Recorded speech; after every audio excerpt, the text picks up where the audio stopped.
Hey guys, welcome to the Big Blue United podcast. My name is TJ. I'm here with Dan and Colin, and we have a very special edition of our podcast. This week, we are joined by former Giants and two-time Super Bowl champions, each Perry Williams and Mark Collins. Both were starting cornerbacks on the Super Bowl 25 team, a bunch of many other accolades in their career. How you guys doing? Thanks for coming on tonight. Thank you for having me, man. MC to have MC, man. I'm feel privileged, man, to have MC with me. It's been many years, fellas. Hey, this guy was a hell of a ball player, man. I'm happy to be a part of this tonight and pay kudos to this guy, man. That 2-5, he could play. Trust me, he could play. Perry, we both could play. We got the job done, both of us. So we got rings to prove it. That's all I really need, right? Let's hop right into some questions, guys. I saw a video, I think it was 2026 Pro Bowl players, and they were asking, what's the hardest position to play in football? And it seemed the consensus amongst players was either quarterback or cornerback. So being, that you guys are cornerbacks, tell us why cornerback is the hardest position to play in the NFL. I'll let Perry go first. All right. Well, thank you for that, sir. Listen, man, it's real hard because you're living on the island, So I think Reavers, the guy who played for the Jets, Reavers Island. I think it was Collins and Williams Island back in the day. So we had to do what we had to do to shut the guy down, to make force to run, tackle, cover, and do a combination of things that you have to do. And we were very effective at that. And I was very proud of Mark Collins. As I said, great guy, and but he was really a ball player, no doubt about that. And we executed together. But to answer your questions, guys, it's just a whole barrage of things. You got to be able to play on the ball. You got to be able to tackle. You got to be able to have the head on the swivel. You got to be able to do a lot of things at one time. But it's instinctual for me. I felt, once you practice, that's why you practice, and then you go in the game and execute. So, but, it varies in different ways. People have different answers and different reasons, but one of the main things is being able to tackle and then being able to make, execute, your techniques. Yeah, I concur with everything you said, Perry. Now, I'll expand on that. Of course, stating the obvious, the receivers know they're going and you don't. And we have to do either backpedal or press bail and play a position, which is even tougher. But to go a little deeper, playing corner, it is tough. And it depends on what corner you play. You talk about playing left corner is like playing third base. It's like being the goalie. The shots are coming at you because in the NFL, 98% of the quarterbacks are right-handed. So they're coming at you. And left corner and right corner are different. The makeup and me and Perry are that. He's taller. We about the same weight. I played at 206. He's 6'2", or a little taller. I'm 5'10", 5'11". The demeanor from left to right corner is different. Perry's more laid back, believe it or not. Perry's laid back. I'm that guy. I'm the pit bull, if you will. Yeah. That's a persona that you got to have at left corner. If you ask, you think of any team that won Super Bowls, or any guys who played that left corner, right corner, you could see the difference in the mentality and the makeup. The left corner, and then Perry contests that right corner, if you get beat, you got to bounce back. You can't just go in the tank and, poor me. When you do that, you be working at Walmart. And there's nothing wrong with that, but that's not what we signed up to do. Right. So it's a whole different deal. So the makeup of what corner you are goes into it as well. But I digress. But when they ask these players, what's the hardest position outside of quarterback, because the quarterback's handling the ball every snap, it is corner. And I'm going to say it is a bitch. And if you can't do it, if you can't play it, go be a receiver. Yeah. Go be a safety. Go be a field goal kicker.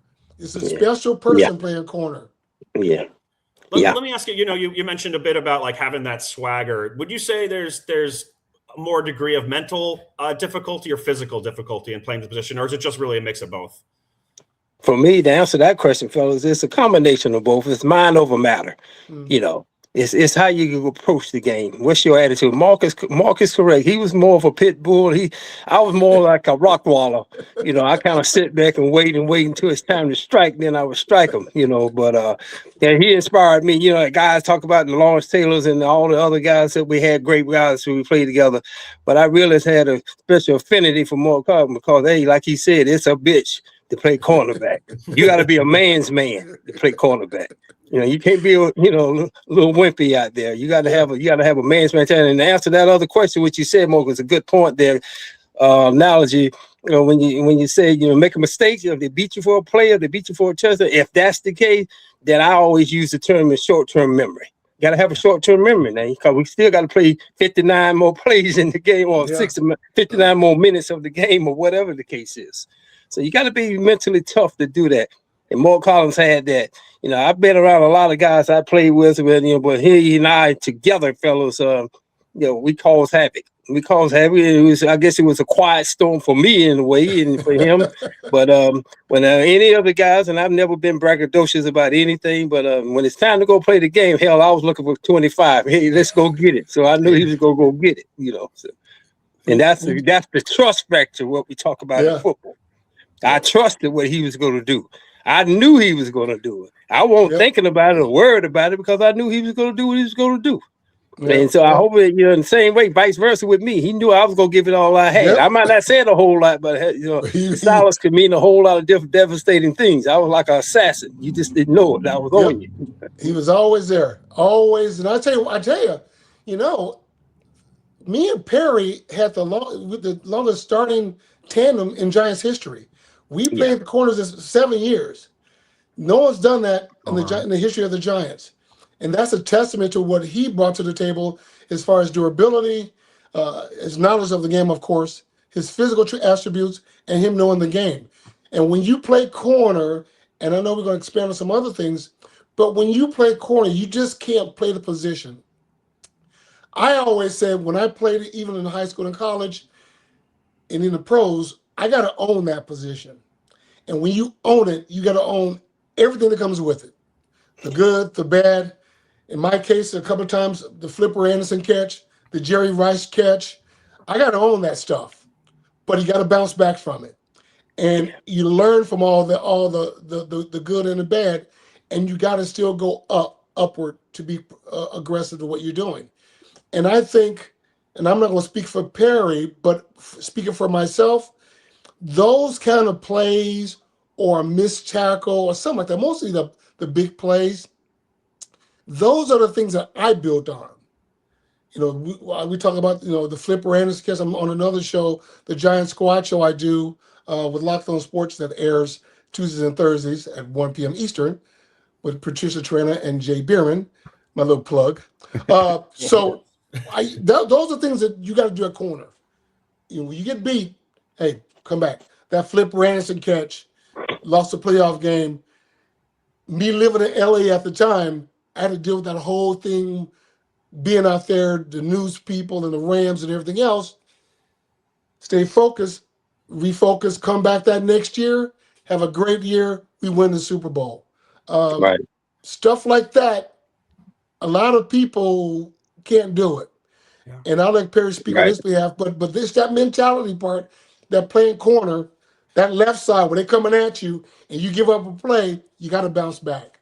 Exactly. I concur with you there, Hammer. We call him MC Hammer. I named him Hammer when I got there. I knew something special about this little 2.5 here. He got that plug and he got that juice in him. And mean by that, the positive juice, and that energy, that synergy. And that's what I admired about him. I didn't know I have some Johnny come lately out there. This guy come to play, and he wanted to go make it happen. And I was that way in many ways. As I said, fellas, I was kind of quiet. A lot of people, I have no idea that I played with the Giants for 11 years. They thought I probably played 4 or 5 years. No. But I went to work on it. I concur with Marcus saying, man, because you got to have a certain kind of mentality. Impose your will on the situation. Hey, you make a play, you don't make the play. I mean, hey, that's part of the way the game is. You got to bounce back. You got to, if he made a play, if I didn't make a play or didn't do the right thing, the first thing he said, don't worry about it. He would always, don't worry, let's go. We got to keep going, let's go, and vice versa. So don't worry about that. Let's get this thing humping, humping and jumping. And then at the end of the game, when it's over said and done, so they don't look about how many plays. They look at it statistically, maybe in many ways, how many catches the guy had, this and that. But the bottom line for me was who won the game. I'm looking for the W. The bottom line is results, and anything else is rhetoric to me. Before I know you want to jump around a little bit, but the little insights of what me and Perry did with the Giants. We've always done this. I don't know if you remember this, Perry. After the first two defensive drives, offensive drives the offensive team has, we're after the first two defensive series. Immediately, we get together and we sit by each other and we go, "What you getting over there? What they doing to you over there?" Because very rarely we matched up. Yeah. We just go out there, stay on the side, do our thing, and after the first drive or two, we always sit on the bench together and we look at each other. "Hey man, what's that receiver doing to you over there? What's going on? What are you doing?" We just going back and forth. Oh, he's not that fast. He's not physical, whatever. But we even though we studied during a whole week, we know our opponent. But sometimes the play sheets and the game plan, that's just what's the word I'm looking for? They're just suggestions of what they're going to do. Right. Because the game it changes a lot. Right. Because it's the real deal when you're out there playing. So we always talked about what's going on, what they're trying to do. Right. Speed release on bump and run. They are going to try to push you, do whatever. We always talked about it. And we worked so good together at that. It was amazing. Yeah. That has to speak to your longevity as a tandem, is that ability to, think on the fly and work together. Must exponentially make you more effective as cornerbacks. And one of the things, TJ, sorry to step on one of your questions. No, go ahead, man. Connecting the dots on a few things. One of my earliest memories of football in general was one of these gas station VHS tapes, Monsters of the Midway. And they talked about another hammer, Fred Williamson from the Kansas City Chiefs. Yeah, no, Fred.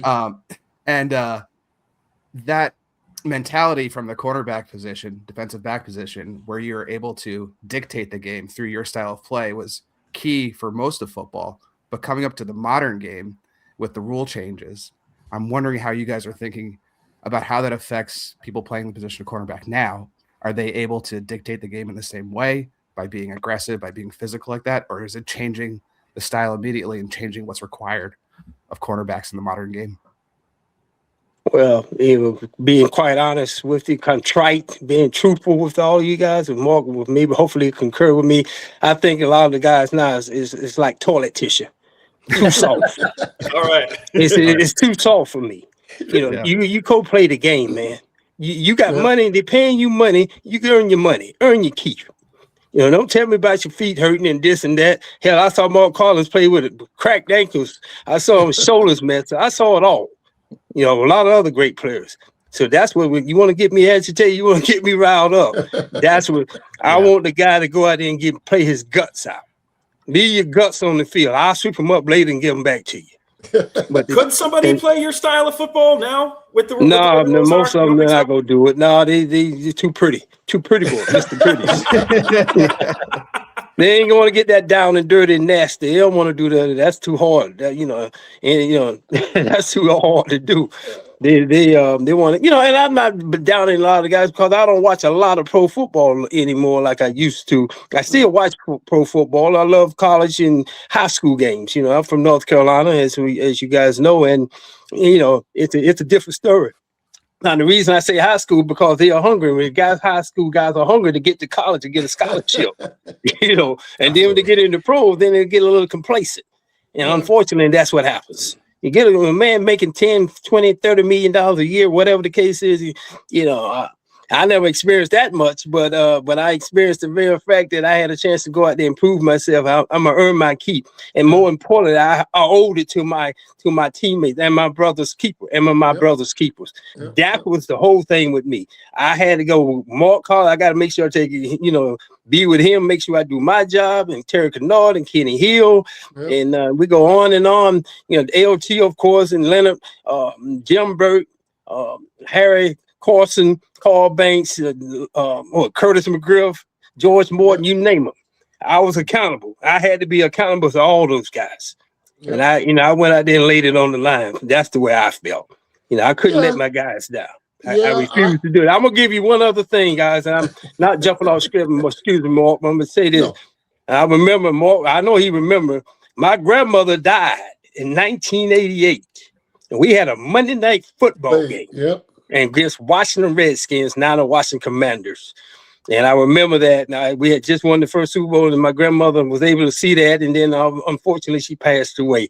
And we had our first game of the season. Wellington Mary, the owner of the New York Giants, the Mary family said, "Go home, be with your family and do this." And one of the things before my grandmother passed away in '88, she said, "You be a man and do your job, regardless of what happened to me. You be a man and do your job. I'm my brother's keeper." And I remember that. So I stayed there and I played the Monday night game. And we won. We beat the Redskins. And I caught a flight that next morning, Tuesday morning, flew to North Carolina, had a funeral on Wednesday, came back on Thursday to get ready to play the San Francisco 49ers and Joe Montana. That's what I'm talking about, accountability. Yeah. I was heartbroken. I was hurt. My grandmother, she was my all and everything, my mentor, but I couldn't let my guys down. Yeah, See, that's what we're talking about, real men. That's deep. That's Perry. That's accountability. That's the ultimate accountability. You ask me. To ask your question, the style of play now is different, and I don't want to bash the players because at one point we were them. Because the players in the 80s and 90s didn't make the money. They made the money, way more money than the guys in the 70s and 80s. In the 50s and 40s. Yeah. So we were them. What makes things different now are the rule changes. I understand that. The game is the game. But still, one thing about this game that's always going to be, it's going to be just the way it is. I tend to think, and sometimes it tweaks a little bit, even the rule changes. Even the game right now, you better have, number one, a solid left corner. As long as quarterbacks are right-handed, you better have somebody who can shrink the field. Because on defense, I know back in the 80s, late 80s, 90s, even our era, really. Yeah. They built the defenses inside out. Now, from the mid-80s, early 80s to present, they're starting to build the defenses outside in. Because if you could shut down either side of that corner and shrink the field narrowly and let the pass rush get to the quarterback, it gives you a great chance of winning. But the rule changes now, it's a bit softer, I think, compared to when me and Perry played. Sure. But it's still a physical game. These players are getting paid a lot of money. Cool. I'm with that. I was one of the guys in the Freeman McNeil case who sued the National Football League for free agency. I was one of the Curt Floods of football, for baseball and football. So I'm glad they're getting what they get. We all deserve it. Cool. Absolutely. More power to you. But that's the league. That's how it is now. You're not going to find corners like me and Perry or Lester Hayes or guys like that. It's not that game anymore. That ship has sailed. But I do watch a lot of football. I enjoy it. I enjoy the game because there's still a game within a game that only me and Perry know. I go to games here in Kansas City, and when I go to New York, I go to Giants games. And I always, from a defensive perspective, I visually call the plays out, the first 10 plays before they happen. Because we watch games differently than everybody else. Yeah. And my sons will go, how do you know it's coming? Well, I can tell by the formation. I can tell by the split of receivers. I can tell this, whatever. So when me and Perry played, we still had to know, we don't just got our man. We have to know offense and we have to know the offensive sets. We have to know 11 personnel, 12 personnel, jumbo. We got to know all that stuff because out of those sets comes what the team's trying to do to you. It gives us an upper hand on how to play the game. I don't see that very much on this level, on the pro level, as much. A lot of the guys got their guys, and that's it. And we'll go expand on some other stuff that I've seen from a coaching perspective, and what college coaches are teaching these corners. It's amazing. Do you think there's fewer elite cornerbacks in the league now because of the rule changes? And if it's not that, what else could it be? You want to take that, Perry? Go ahead and take it. Well, I think they're the elite guys. There's a couple. I mean, what's elite? It all depends on what's your definition of elite. When I see the guys playing now, I'm gonna answer that question by giving this out first.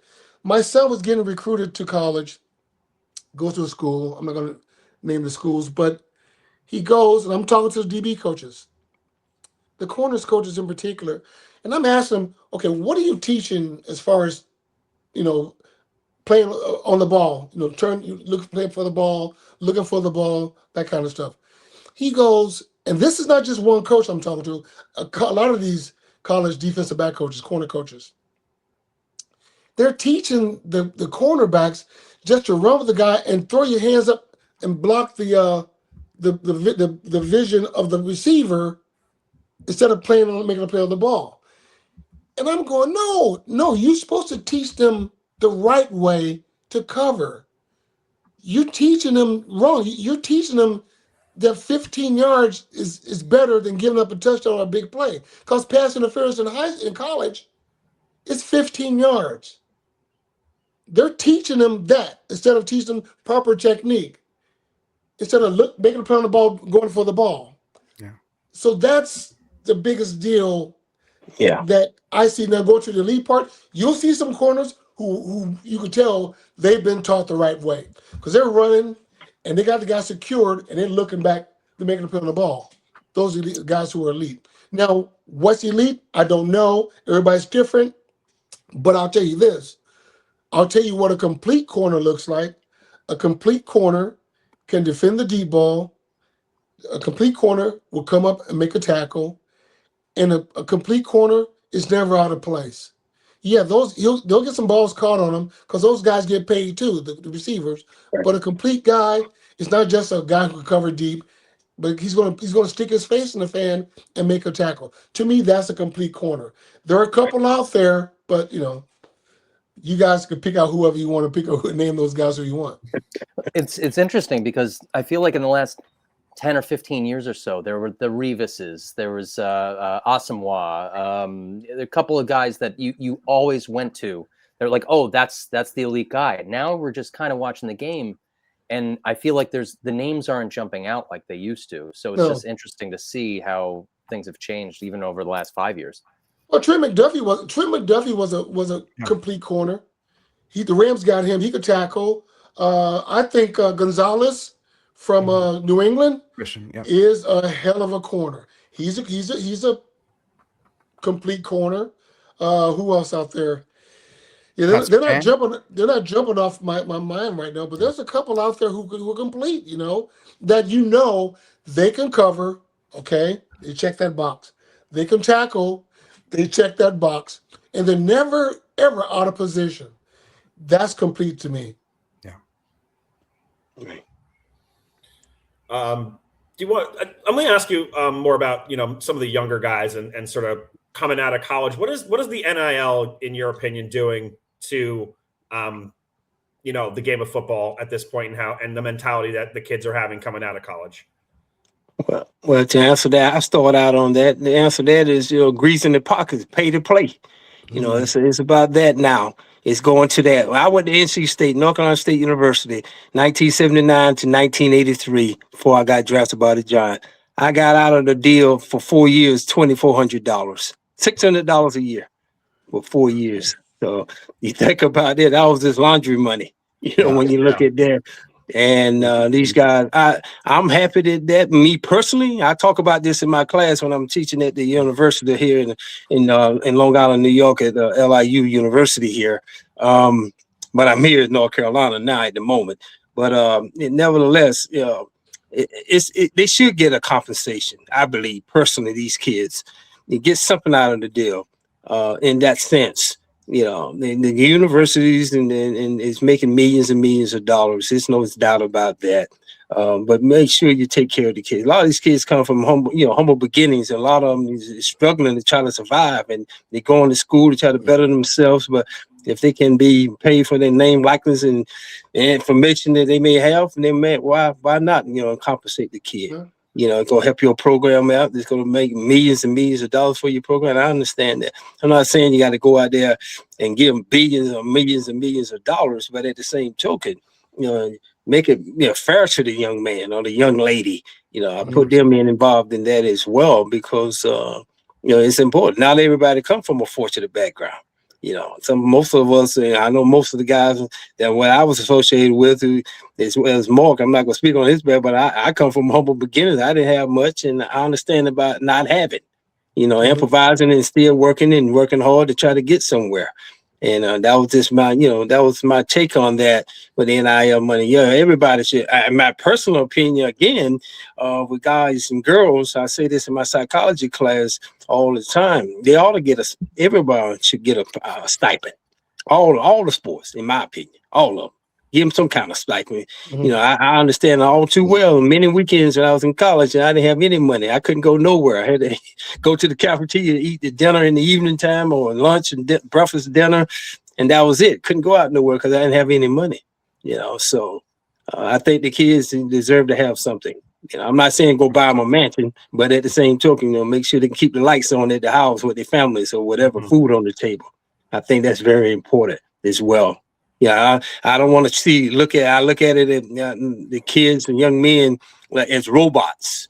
No, you're human beings. These are people that you're dealing with. I deal with these kids, young men and young women, daily.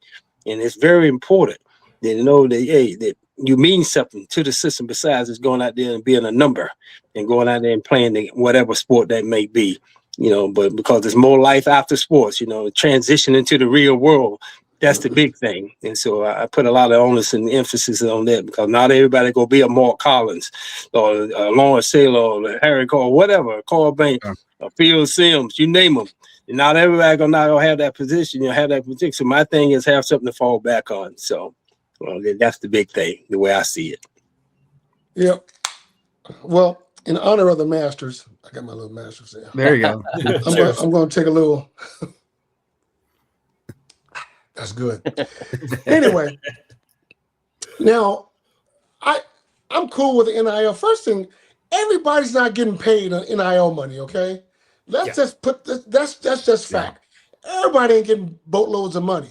Maybe some of the guys in the SEC, ACC, and Big Ten, and maybe a couple of those players. But even most of the guys on the team on football, that is, even women's sports, they're not getting paid. All right, let's be honest about that. Secondly, those who are, cool, got it. So I'm talking to one of my cigar buddies and one of Perry Williams' best friends, Dave Merritt. Me and Dave, we smoke cigars together. We talk, and Dave Merritt is a defensive back coach for the Kansas City Chiefs. So we're smoking cigars, just talking about stuff. And not about it. We talk about NIL. He goes, yeah, it's not a bit of a big difference, but there you could tell that some is there. Because some of the players that get drafted in the first couple of rounds, these guys are making good money that's, comparable to third, fourth round picks. So these guys are kind of walking in going, I got money in my pocket. If you're a third or fourth round pick, some of these guys are kind of taking a pay cut. Mm-hmm. Yeah. If you're coming from Alabama or Florida, or, you up there, you making 10, 15, 20 million, all of a sudden you fall into the third, fourth, fifth round, and you making, I don't know, 750. So meaningful. Davis kind of saying, I ain't gonna say everything he's saying, but you can hear some of the locker room talk. Some of these veterans, hey man, hey. And not the Mahomes guys, because those guys and Chris Jones, they're all the way up here. They don't give a shit about that. They're all right. So these other guys who make the practice squad, there's a little, sometimes it get a little chippy, but you know, but you know, these guys, I'm happy for the guys that getting paid. When I was in college, you know, we played the bowl game back in those days when me and Perry played. They only had like 12 or 13 bowl games, right? Now there's like 40 of them. There's 40 college bowl games. Yeah. So we played the California Bowl. I went to Cal State Fullerton. We played at Northern Illinois. And they gave us a bag of almonds, we played at Fresno, a bag of almonds and a rock that was painted green that says Cowboy on it, and a jacket. Yeah. That was it. Yeah. And I get it. I know TV was different back then than now. So, but now these guys are the schools are making a lot more money. Yep. Every bowl game has a big sponsor, and you know, TV contracts, whatever. And yeah, man, pay the players, get them something. Some of these guys, as Perry mentioned earlier, yeah, they don't have much, but you go to a bowl game and they could break you off, you know, $2,000 or $3,000 plus a nice watch and a nice sweatsuit. And some of these kids could send some of that money home because all these guys are getting NIL money. They could send some money home to pay a bill or two for their family. I mean, but yeah, cool. I'm going to expand a little bit more on the NIL. And I don't know if Perry, I hope it doesn't rub him the wrong way, but some of these coaches who bailed, who want to complain about it, Nick Saban and other coaches who left, because now they got to work. And the Deion Sanders made these guys work to get these players. Because if Deion and these other coaches who are coaching not at Alabama or Florida or Florida State, now the boosters could put money into their program and get money. And you got a Deion Sanders could get a #1 recruit out of Florida to go to Jackson State or go to Colorado, and Nick don't want to compete with that. Some of these coaches don't want to compete. They want to complain about it. That's another thing. That could be another show because that bothers me more than anything else. Now these guys got to work, and they don't want to work. So now they're going, well, I got Alabama behind me. I get whatever I want. Now all of a sudden you got to deal with the Deions and Eddie Georges and this other person, that other person. And now Indiana's doing some stuff. Yeah. Now you got to compete with those guys. And some of these older coaches don't want that smoke. They don't want it. So they leave and they complain. Yeah. I'm going to leave it there. I'm going to drink a beer while you guys talk about that. Mark, that's an awesome point. Or Perry, I'm sorry, were you going to say something to that extent? I concur with what he's saying. He's exactly right. These guys, hey, nice time to go to work. You've been riding the gift horse for a while. Now you got to get out there and go to humping and the jumping. You got to go recruit. Got to beat the pavement. Yep. And that's the key. Hey, everybody want to go to the dance. Hell, nobody want to pay admission to get in. Yeah, you got to pay admission to get in now. I mean, and that's this reality, and Mark is right what he's saying. I believe in that. I don't know Nick Saban or anything in that sense. I've never met him, but I know he's an outstanding coach. But now it's time to work now, big fella. He's getting up in age, and I understand that. Going a 75-year-old man going against a 45-year-old coach. I mean, come on. It is what it is, man. Time, but he's done a great job as a coach, and whatever he want to do, I'm sure he's going to do that. But like my boy, I bring this up. He was one of my boys. I hadn't talked to him in quite a few years, but his father was my coach at NC State for 3 years out of my 4 years, Monty Kiffin. Now my water boy was Lane Kiffin. And Lane Kiffin was with me for 3 years at NC State. Wow. Sophomore, junior, senior year. I knew he was something special about Lane. He was 7, 8, 9 years old at the time. And now here he is doing his thing. Hey, I don't begrudge him. I'm glad at what he's doing. I'm proud of him, and keep working and doing his thing. And that's what it's all about. I mean, it's only strong surviving, and we can fall to the side. That's just the way it is. And we'll go more. What time we got? A little time. 3 years ago, these coaches and these colleges got smart too. They start hiring basically general managers, right? Stanford started it with the kid from the Colts. Luck. Was it Luck? Andrew Luck. Yeah. They hired him as the head of football operations. College football never had football operations. No. Never. So they were smart. This is Stanford, right?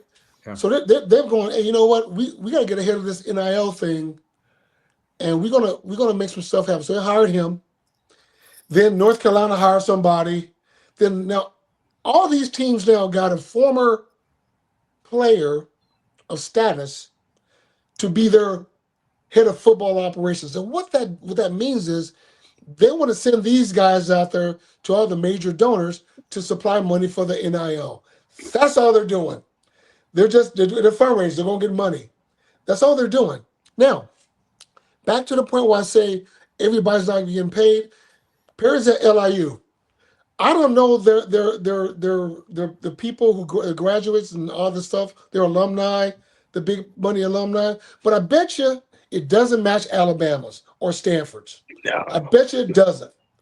So that's what the whole thing. So even though they may have some athletes getting paid the NIL money, not to the level of the other schools. So his school cannot compete with anybody, just people in this conference, basically. He's not gonna get a kid from Florida like Dion did to go to Jackson State and then go to Colorado. He's not gonna do that. So now that's the big thing now, and this is where everybody's kind of get all blown out of proportion. I'm not, because I see it. I would like to work with people, and one of my ideas would be simply this. It's cool that you got the NIL going on and you got these recruiters, former players, trying to get funds to pay these players. But, and that's fine, cool. But if a player leaves, they leave your school to go to another school, I would implement, okay, cool. If the money you got at this school, you want to go somewhere else, you got to leave. You can take 70% with you, but 30% stays at the school. Mm-hmm. Okay? Whatever you made at this school and you want to take somewhere else, no. Take 70%, 30 stays into the bank, because every school has a banking account. It stays here. I would do something like that. So there's skin in the game for a player even to stay. Even for a player who's going to leave, that player may want to go, you know what? It's not worth it. I'm going to stay right here where I'm at, because after graduation, whether you graduate or not, that money's yours. But when you're done with school, when you're done with your play eligibility, all that money's there if you stay. I think that gives players more impetus of staying than leaving school hopping to go to a next level or whatever the situation may be. I think that's a great point, Mark. NIL, I think all of us, at least on our podcast, are supportive of it. I think it's something that's long coming and it should exist, but there needs to be perhaps more thoughtful way of implementing it, because right now it's a bit like the wild, wild west. And one of the things you mentioned earlier about how you and Perry work together and develop that bond, when you have NIL in place and there's money's talking and bringing kids to different teams and kids are transferring 5 times, you can't really develop that same muscle, that same team, and the product on the field is changing from that team building to the way knowing how your teammates work to the positions kids are playing. It's a money choice. Am I going to play a high demand? I could be a running back or a defensive back. I'm going to play cornerback because I have potential to make more money in the NFL rather than running back, where I have these opportunities. I can get paid more. And it's interesting the ripple effect it's having across college ball all the way up into the NFL to that decision you were talking about, where kids are making $1 million a year, the upper tier in college, and they have a shot at being a 4th round pick, in the draft. Maybe they'll sit tight and the math changes and they'll transfer again. And it's just amazing to see. So, I mean, I think your idea of having sort of a prorated NIL deal makes a lot of sense. And I think there needs to be that discussion sooner than later, because it's certainly affecting the product. Is there anything else, that would be a change that you'd like to see, in how college football is running these days? Either of you, Perry or Mark? Go ahead, Perry. Just sitting here thinking about it and just taking in, dissecting everything what Mark was saying, and he's on point on 99% of what he's saying is accurate. This saying, the what I'm missing is the commitment to each other, camaraderie, Yeah. in the sense of, here today, gone tomorrow. When we played, like you're saying, Mark and I played 7, 8 years together, tandem, and then bulk of our team was together for 7, 8, 9, 10 years. That's not ineffective. In effect, now I should say, in this world and this time machine, because it's all about the money. My thing is, and I'm speaking for myself again. I love making money like anybody else, but I'd rather win a championship. Because if you win the championship, I tell young men and young kids this all the time, girls this all the time, especially in the sports, in high school, college, or even professionally. If you win, you make money. All you got to do is just win. Just go out there, produce, and win, and see what happens. I say it all the time. You win. Don't tell me about this and about that strategic planning and SWOT analysis and all this stuff. Just go win. Go play the game, baby. Al Davis, just win, baby. All you got to do is win. And then a lot of that will be resolved real easily. But again, I like to see, that aspect of it, because this will become a dog and pony show. Hey, who got the best horse? That's who go win. Most of the time they're gonna stack each other. A lot of these guys are stacking each other as far as the team and the monies, and a lot of people may not compete with that. Like he said, LIU is a private university. We ain't gonna compete with Alabama. We're not gonna compete as far as fundraising is concerned, for its monies, endowment or whatever you want to call it, sponsorship, but at the same token, just being part of something special. I guess I'm from, again, being an old school guy. I just love being with guys and who could leave at that time and a contract was over back in the day, maybe go somewhere. I just wanted to be there with all the guys, and I know it's going to sound a little odd and strange, but regardless, if I had to take less money, because I wanted to win. I wanted to win. I want to be with winners. I don't want to be around losers. I don't want to be around losers on the street. Anywhere. That's what's missing with a lot of players today. I feel like that exact mentality is what it's all about. Me, it's all about how much money I can make and what happens to winning and the team. But that's society. That's society. Yeah, you're right. It really, I mean, you think about it. I'm a communications major, and back in the day, things were structured. Then all of a sudden this reality TV comes on, and reality stars getting all the money and all this other stuff, and everything goes off the rails. I just think the question was what would I like to see about the NCAA changes or whatever. Let's be perfectly honest. The NCAA, especially in basketball and in football, is obsolete. It is, because both of those two entities, they got their own TV deal. Mm-hmm. They got their own stuff. You know who owns March Madness? No. CBS. Yeah. Not the NCAA. Yeah. Television rights. Yeah. And guess who owns the BCS? What do they call it now? The SEC. The NC2 ain't got nothing to do with that. Yeah. Mm-hmm. Zero. Yeah. So what the NC2A can do is really disband, basically. They should, because they have no teeth anymore. Back when me and Perry played, they put the hammer down. Oh, we're going to take your program away because you took a donut from a booster and you're done. Right. So it's different. So, but fast forward and going by what Perry says, with the changes, and I'm gonna try to mix this together. The stability on sports, on college sports to the pro sports, is the same now. In college, if you sign on the dotted line to go to college, you got 5 to make 4.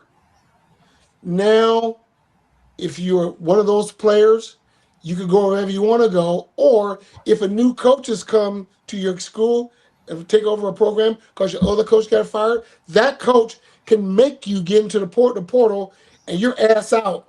Yeah. Yeah, That's not right.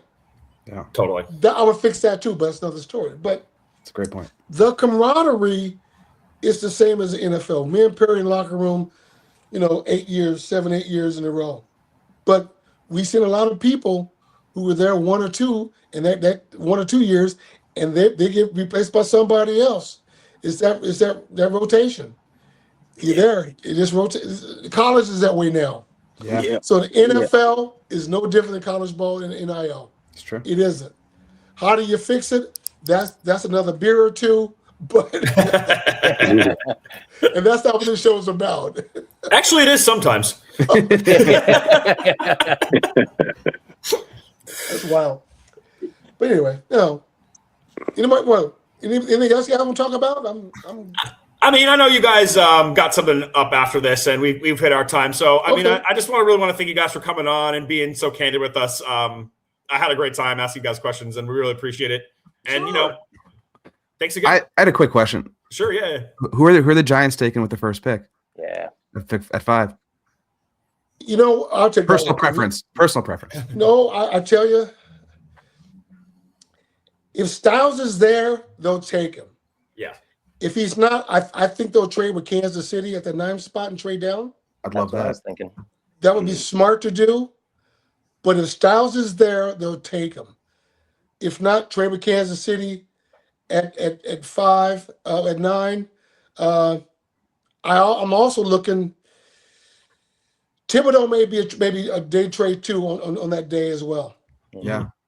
I would move Thibodeau to either Chargers or San Fran down at 22, 26 spot, whatever they're at. Yeah. I think it's Because he's on his 5th year.